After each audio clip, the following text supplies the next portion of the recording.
While the Gulf prepares for a powerful storm of its own, it's been nearly 3 years since Hurricane Florence made landfall here. It's a storm that is impossible to forget, one that brought unbelievable devastation and destruction throughout southeastern North Carolina. Deadly flooding, billions in damages, countless lives turned upside down. Nearly everyone was impacted in some way or another by that storm. Stories of struggle, others with painful memories. Tonight we're looking at how one community is recovering after the storm rid the town of its namesake.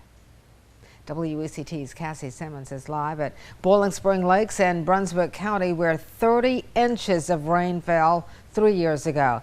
Cassie, when we last checked in with you, you were at a road that had been washed out. Where are you now?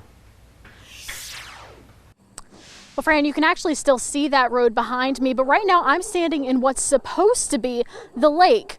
But right now it's bone dry. 3 years ago, I would have been treading water right here, feet below the water actually. But as you can see, that's not the case today, and officials are hoping to change that in the near future. It was a storm everyone in Boiling Spring Lakes saw coming, but no one could have predicted the outcome. There was just nowhere for the water to go.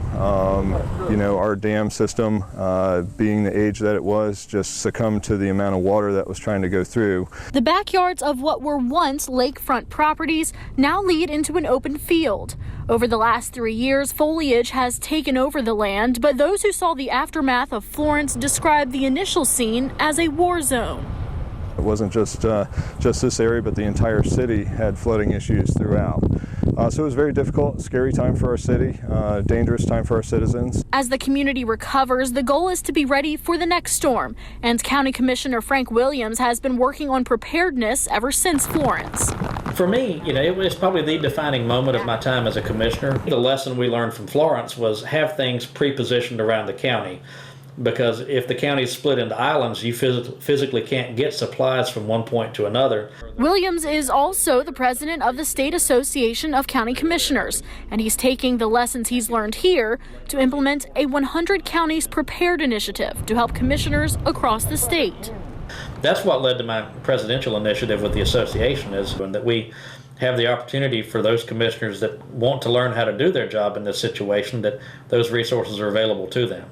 Preparedness and safety are two key factors of Boiling Spring Lakes' recovery plan. They should be able to move a significant amount of water much more efficiently than our previous dam system did.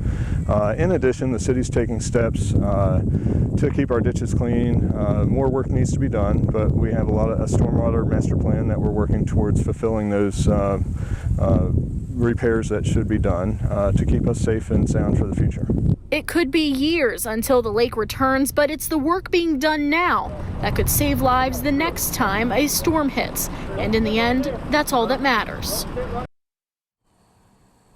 Now, like I did say, it is likely going to be years before we see the lakes return here, but the city does hope to open the bidding process within the next few months. Now, Fran, like many towns and communities across the area, they're not letting the hurricane define them as they're looking towards the future and recovery. All right, Cassie Simmons reporting for us tonight in Boiling Spring Lakes. Thanks so much for that report, Cassie.